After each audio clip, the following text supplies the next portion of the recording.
नमस्कार। Programme 8 PM में एक बार फिर आपका स्वागत है और मैं हूं दर्शपाल गुप्ता। पिछले 3-4 दिनों से जम्मू के अंदर जिस तरह से टेररिस्ट अटैक हुए हैं उसको लेके सुरक्षा व्यवस्था जो बढ़ाई जा रही है, डीजी पुलिस ने कहा है इसमें घबराने की बात कोई नहीं है। इनका काम है दहशत फैलाना। ये चूहों की तरह भाग रहे हैं। ना तो हमारी पुलिस के सामने टिक सकते हैं, ना सेना या अर्धसैनिक बल के सामने। ये अपनी कबर खुद ही खोद रहे हैं और बहुत जल्दी इन्हें खत्म कर दिया जाएगा। ये वही है जिनकी दुकानें बंद हो चुकी हैं, जो आपने आकाओं के कहने पर ये सब कुछ कर रहे हैं, क्योंकि पिछले 3-4 साल से जैसा देखा कि जम्मू कश्मीर में टेररिज्म खत्म हो गया है, या अपने आप को जिंदा रखने के लिए, अपनी दुकानों को चलाने के लिए फिर से कोशिश कर रहे हैं, लेकिन इस कोशिश में कामयाब नहीं होंगे। यहां हम सुरक्षा की बात करें, होम मिनिस्टर ने भी सुरक्षा के जायजा लेने के लिए एक मीटिंग बुलाई है और 1-2 दिन में फिर दोबारा जम्मू कश्मीर को लेकर मीटिंग ले रहे हैं। और इस बीच में योग दिवस पर प्रधानमंत्री जो श्रीनगर आ गए हैं, उनकी भी कड़ी सुरक्षा के प्रबंध किए जा रहे हैं। और एक बात हम और आपको बता दें कि आज भारतीय जनता पार्टी के नेता अभिजीत जसरोटिया, जो उधमपुर कठुआ चुनावों में एक स्टार प्रचारक रहे हैं, उन्होंने एक प्रेस कॉन्फ्रेंस की है। और सबसे बड़ी बात है, उन्होंने इन अटैक में जो शहीद हुए हैं उन्हें श्रद्धांजलि अर्पित की है, जो जख्मी हुए हैं उनके साथ संवेदना व्यक्त की है। लेकिन इसके साथ साथ उन्होंने चेतावनी भी दी है उन लोगों को जो काली बेड़े हैं। उन्होंने कहा कठुआ के अंदर जो काली बेड़े हैं उन्हें कभी भी सहन नहीं किया जाएगा।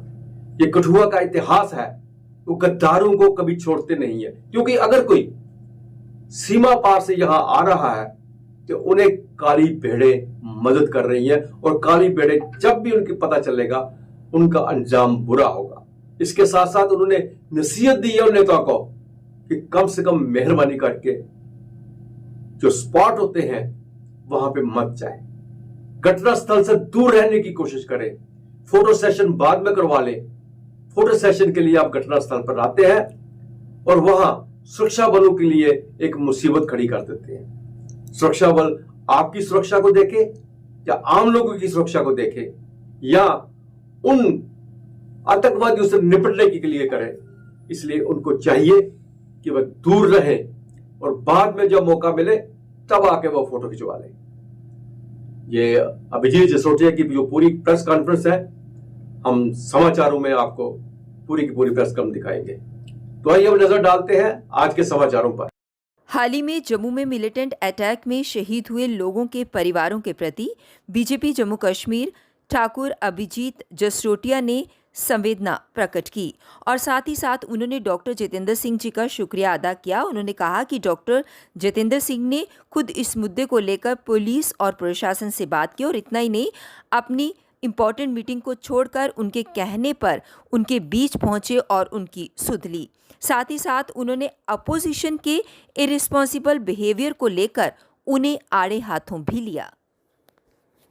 हमारे सैडा के अंदर जो है बिट्टू जी को जो गोली लगी, उसके ऊपर हमारे डॉक्टर शर्मा जी की जो डेथ हुई, उसके ऊपर सबके ऊपर हमारी तरफ से एक तो संवेदना है। और ये सब के सब लोग अपने आप को अकेला ना समझे, आज पूरा 148 करोड़ का हिंदुस्तान और पूरी भारतीय जनता पार्टी सबके साथ, उनके परिवारों के साथ खड़ी है। उस दिन जब ये चीज हुई तो मुझे अभी भी याद है कि रात को 8-9 बजे जब खबर पहुंची तो जो डॉक्टर साहब से बात हुई, डॉक्टर साहब का फोन काफी देर तक एंगेज आता रहा और वो उसके बाद जब बात हुई तो 12-1 बजे तक वो यहाँ पर प्रशासन के साथ और पुलिस के साथ एक समन्वय में बात कर रहे थे सबके साथ। और यही नहीं, अगले दिन उनकी बड़ी एक इंपॉर्टेंट मीटिंग थी, क्योंकि नया उन्होंने जो कार्यभार संभाला है, लेकिन उस मीटिंग को पीछे छोड़कर वो हमारे बीच में यहाँ पर पहुंचे और हमारी सुध-बुध ली। इसके लिए हम उनका भी धन्यवाद करना चाहते हैं। लेकिन जो मेन चीज मुझे लगता है कि आज बात करने की बड़ी ज्यादा जरूरत है, वो खासकर एक इररिस्पॉन्सिबल बिहेवियर जो अपोजिशन, वैसे मैं अपोजिशन कहता नहीं, मैं इनको प्रतिपक्ष समझता हूं कि इनकी भी अपनी एक राय होती है, लेकिन इस राय के अंदर कुछ सुझाव इनके अच्छे भी हैं। जो प्रेस कॉन्फ्रेंस कठुआ के थ्रू कांग्रेस के थ्रू की गई है, उसमें अच्छे सुझाव भी हैं कि यहाँ पर पुलिस की प्रेजेंस और सब कुछ बढ़ाई जानी चाहिए। लेकिन जो इररिस्पॉन्सिबल ढंग से जिस तरह से उसको किया गया है, उसमें मुझे एतराज है। सबसे बड़ी बात यह आती है कि कहीं ना कहीं हम जब वो प्रेस कॉन्फ्रेंस कर रहे हैं, कुछ ट्रेडिशनल रूट्स तो पाकिस्तान को पता है जो यहाँ पर आते हैं, लेकिन बाकी के ट्रेडिशनल रूट्स हम यहाँ से गा गा के बता रहे हैं, ये भी जगह है, ये भी जगह है, ये भी जगह है। केंद्रीय गृह मंत्री अमित शाह ने जम्मू कश्मीर में हुए आतंकी हमलों की सुरक्षा स्थिति की समीक्षा की। रियासी में तीर्थयात्रियों की बस पर हमले सहित कई आतंकी हमलों के बारे में चर्चा की। शाह ने 16 जून को एक हाई लेवल की बैठक बुलाई है। इस मीटिंग में राष्ट्रीय सुरक्षा सलाहकार अजीत डोभाल, जम्मू कश्मीर के उपराज्यपाल मनोज सिन्हा, सेना और सीआरपीएफ के शीर्ष अधिकारी और अन्य शामिल होंगे।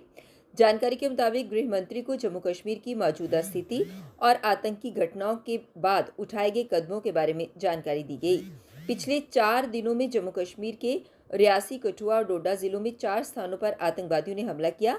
इन हमलों में 9 तीर्थयात्री और एक सीआरपीएफ जवान की मौत हो गई और 7 सुरक्षा कर्मियों और कई अन्य घायल हो गए। कठुआ जिले में सुरक्षा बलों के साथ मुठभेड़ में 2 संदिग्ध पाकिस्तानी आतंकी भी मारे गए। साथ ही उनके पास से बड़ी मात्रा में हथियार और गोला बारूद बरामद किया गया। जम्मू संभाग के जिला राजौरी के नौशहरा में नियंत्रण रेखा पार से नशीले पदार्थों की तस्करी के प्रयास को 5 ग्रामीणों ने विफल कर दिया। इसके लिए अब जम्मू कश्मीर पुलिस ने 5 ग्रामीणों को पुरस्कृत किया है। नियंत्रण रेखा के पार से लगभग 10 किलोग्राम हीरोइन की तस्करी को सजग ग्रामीणों ने असफल कर दिया।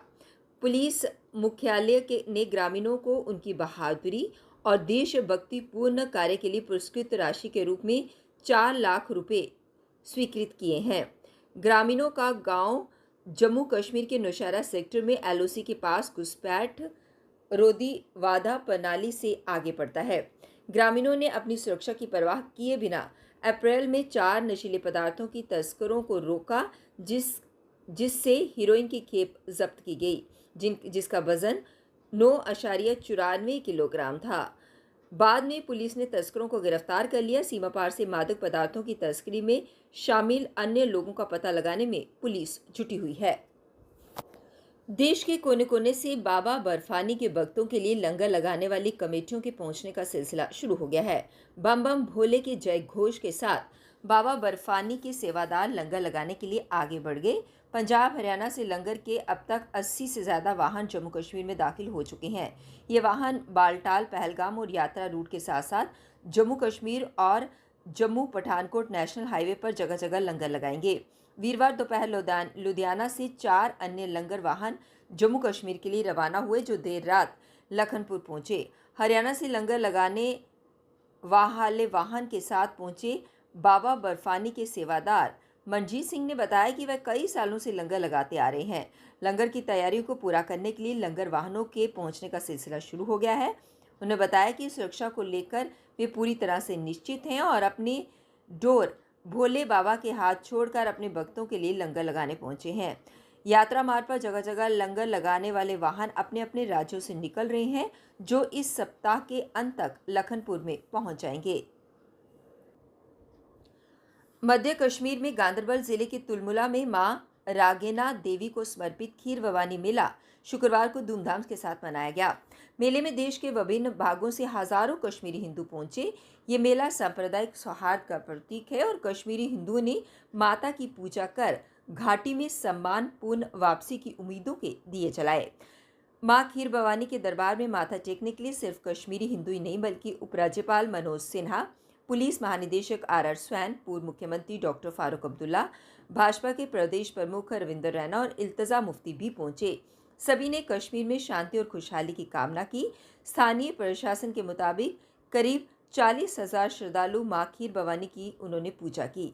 पिछले वर्ष की तुलना में इस बार ज्यादा श्रद्धालु आए हैं। इधर जम्मू के जानीपुर क्षेत्र में स्थित मां रागेना के दरबार में भी कश्मीरी हिंदू श्रद्धालु ने दर्शन किए। शुक्ल पक्ष की ज्येष्ठ अष्टमी पर हर साल तुलमुला में पूजा का विधान है। मां रागेना, जिन्हें माता खीर भवानी के नाम से भी पुकारा जाता है, को मां दुर्गा का ही स्वरूप माना जाता है। राजौरी जिले में उपजिला नौशहरा की लंबेड़ी में 2 संदिग्ध देखे जाने पर बड़े पैमाने पर तलाशी अभियान चलाकर पहाड़ों, जंगलों, नालों को खंगाला गया।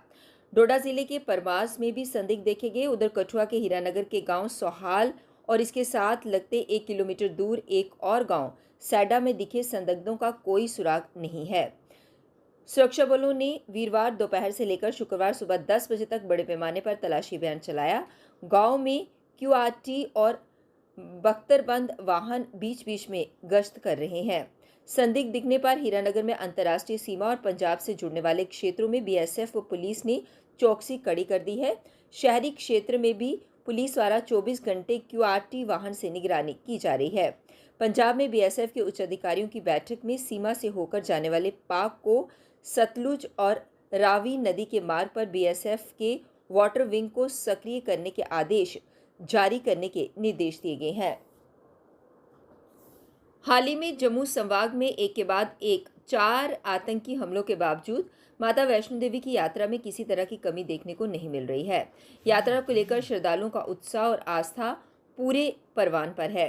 आतंकवाद की परवाह किए बिना देश भर से हजारों की संख्या में श्रद्धालु रोज माता वैष्णो देवी के दर्शन के लिए आधार शिविर कटरा पहुंच रहे हैं। इसे कटरा से लेकर भवन तक काफी चहल पहल है और हर तरफ मां के जयकारे की गूंज सुनाई दे रही है। भीड़ इतनी हो रही है कि श्रद्धालुओं को यात्रा पंजीकरण के लिए कटरा में लंबा इंतजार करना पड़ रहा है। वहीं भवन पर माता वैष्णो देवी के दिव्य दर्शन के लिए श्रद्धालुओं की करीब 1 किलोमीटर लंबी लाइन लगी हुई है। प्रचंड गर्मी में श्रद्धालुओं को दर्शन के लिए कतार में लगकर अपनी बारी का इंतजार करना पड़ रहा है। इसके बावजूद मां के दर्शन को लेकर श्रद्धालुओं में काफी उत्साह है। शुक्रवार रात 8 बजे तक 33,900 श्रद्धालु अपना पंजीकरण करवाकर मां वैष्णो देवी की भवन की ओर रवाना हो चुके थे और श्रद्धालुओं का लगातार आना जारी था। हालांकि आतंकी हमलों के बाद मां वैष्णो देवी भवन के साथ ही तीर्थ यात्रा की सुरक्षा व्यवस्था कड़ी कर दी गई है। अंतर्राष्ट्रीय योग दिवस पर 21 जून को प्रधानमंत्री नरेंद्र मोदी के श्रीनगर दौरे के मद्देनजर जम्मू कश्मीर में सुरक्षा व्यवस्था चाक चौबंद कर दी गई है। अधिकारियों ने बताया कि पीएम के कार्यक्रम के लिए बहुस्तरीय सुरक्षा व्यवस्था की जा रही है। सुरक्षा एजेंसियों ने श्रीनगर के हाई प्रोफाइल यात्रा के मद्देनजर सभी महत्वपूर्ण सड़कों और जंक्शन पर अतिरिक्त नाके स्थापित कर दिए हैं। प्रधानमंत्री श्रीनगर में एक योग कार्यक्रम में शिरकत करेंगे। ये कार्यक्रम शेर कश्मीर अंतर्राष्ट्रीय कन्वेंशन सेंटर के पिछले हिस्से में होगा। उपराज्यपाल प्रशासन ने यात्रा के लिए पहले से ही बड़े पैमाने पर इंतजाम करना शुरू कर दिए हैं। जम्मू कश्मीर खेल परिषद को प्रशिक्षकों सहित इस अवसर के लिए 3,000 खिलाड़ियों को जुटाने का जिम्मा सौंपा गया है। प्रधानमंत्री की समर्पित सुरक्षा टीम आयोजन स्थल को मानक अभ्यास के रूप में अपने नियंत्रण में रखने के लिए कार्यक्रम से कुछ दिन पहले श्रीनगर पहुंचेगी। श्रीनगर अंतर्राष्ट्रीय एयरपोर्ट रोड से SKICC सहित प्रमुख स्थानों पर अतिरिक्त पुलिस और अर्धसैनिक बलों को तैनात किया गया है। नगर परिषद व जिला प्रशासन की टीम आज उधमपुर के मुख्य बाजार में पहुंची। वहां दुकानदारों से door to door garbage collection का किराया वसूलने लगी, जिसका विरोध स्थानीय दुकानदारों द्वारा किया गया। वहीं व्यापार मंडल की टीम भी मौके पर पहुंची और इस किराया वसूली का विरोध करने लगी, जिसके बाद तहसीलदार उधमपुर व ADC उधमपुर मौके पर पहुंचे और लोगों को शांत करवाया। वहीं लोगों का कहना है कि शहर में सफाई व्यवस्था नहीं है, पानी की सही तरह से निकासी नहीं है, सड़कें टूटी फूटी पड़ी हैं और इसके बावजूद भी नगर परिषद व जिला प्रशासन दुकानदारों से अधिक किराया वसूल रहा है, जो कि सरासर गलत है। वहीं व्यापार मंडल ने जानकारी देते हुए बताया कि पहले भी इसको लेकर कई बार बात हो चुकी है, लेकिन कहीं ना कहीं नगर परिषद अपनी मनमानी कर रहा है। उनका कहना था कि दुकानदार गार्बेज चार्ज देने के लिए तैयार हैं, लेकिन नगर परिषद द्वारा जो रेट तय किए गए हैं वह अधिक हैं, जिसे दुकानदार नहीं दे सकते। वहीं जिला प्रशासन का कहना है कि नगर परिषद दुकानदारों को हर सुविधा प्रदान करेगी, लेकिन उसके लिए गार्बेज कलेक्शन का जो किराया बनता है वह दुकानदारों को देना होगा। काफ़ी देर हंगामे के बाद व्यापार मंडल व जिला प्रशासन द्वारा बैठक का फैसला लिया गया। इसके बाद अब इन सब मुद्दों को उसमें हल किया जाएगा।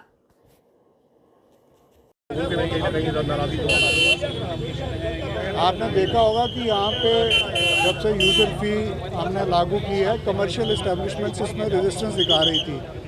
तो आज हमने एक स्पेशल ड्राइव की है जिसमें म्यूनसिपल काउंसिल के CEO, हमारे तहसीलदार और डिस्ट्रिक्ट एडमिनिस्ट्रेशन के लोगों ने हमने 250 रुपये जो यूज़र फ़ी सरकार द्वारा निर्धारित है उसको कलेक्शन करने की कोशिश की है। तो इसमें कुछ लोगों को थोड़ी अप्रीहेंशन है, उनको लगता है कि ये फ़ीस ज़्यादा है। तो लेकिन मैं आपकी जानकारी के लिए तमाम उधमपुर के लोगों से अपील करना चाहूँगा कि जब तक आप यूज़र फी नहीं देंगे तब तक हमें शहर को व्यवस्थित और अच्छी तरीके से सैनिटाइज करने में दिक्कत आएगी। शिकायत जो दुकानदारों की कि जो सैनिटेशन है वो प्रॉपर नहीं हो पा रही, जिस वजह से वो ये आप देखिए, इस सिस्टम को इम्प्रूव करने के लिए हर चीज़ के लिए पैसा चाहिए होता है। जब तक म्यूनसिपैलिटी के पास पैसा नहीं होगा वेंडर को देने के लिए, तब तक हम इस सिस्टम को कैसे इम्प्रूव करेंगे। उधमपुर जिले के तहसील मोंगरी और ब्लॉक टिकरी के सुखाल गली में 3 दिवसीय मेले का आयोजन शुरू हुआ। मेले में कांग्रेस नेता मुलक राज और डीडीसी पंचारी जसवीर सिंह मेले में पहुंचे और मेले में हिस्सा लिया। देखिए, ये बहुत अच्छा मौका है और जहाँ हर साल जो है यहाँ पे मेला लगता है और सुखाल गली जो है बहुत खूबसूरत जगह है। ये ब्लॉक टिकरी तहसील मोंगरी में पड़ता है और जिला प्रशासन और तहसील प्रशासन के सहयोग से इस मेले का आयोजन किया जा रहा है। इस वीडियो के माध्यम से सबसे पहले तो मैं यहाँ की कमेटी को, यहाँ की पंचायत को बहुत बहुत शुभकामनाएं दूंगा कि काफ़ी सालों से वो ये कार्यक्रम करते आ रहे हैं और हज़ारों की संख्या में हर साल जो है यहाँ पे श्रद्धालु पहुँचते हैं, माथा टेकते हैं और श्रद्धालुओं के साथ साथ बड़ी संख्या में यहाँ पर्यटक भी पहुँचते हैं। इसके ठीक पीछे आप देखेंगे तो हमारे पास यहाँ सरौली धार है, तो काफ़ी संख्या में यहाँ जंगल गली ट्रैक भी इसी रास्ते पे पड़ता है, तो बहुत खूबसूरत स्थान है। मैं यही कहना चाहूँगा कि सबको यहाँ आना चाहिए, माथा टेकना चाहिए और आने वाले समय में हमारी तरफ से कमेटी को पूरा सहयोग है। पंचायती राज की तरफ से हम यही कोशिश करेंगे कि जो भी जहाँ ज़रूरत होगी तो हम यहाँ की जो कमेटी है, यहाँ की जो पंचायत है, उसके साथ मिलकर काम करेंगे और मैं जिला प्रशासन और सरकार से यही कहूँगा कि ऐसी जगह पर जो है वो निवेश। अब सोमवार आपसे भेंट होगी, तब तक इजाजत दीजिए। नमस्कार।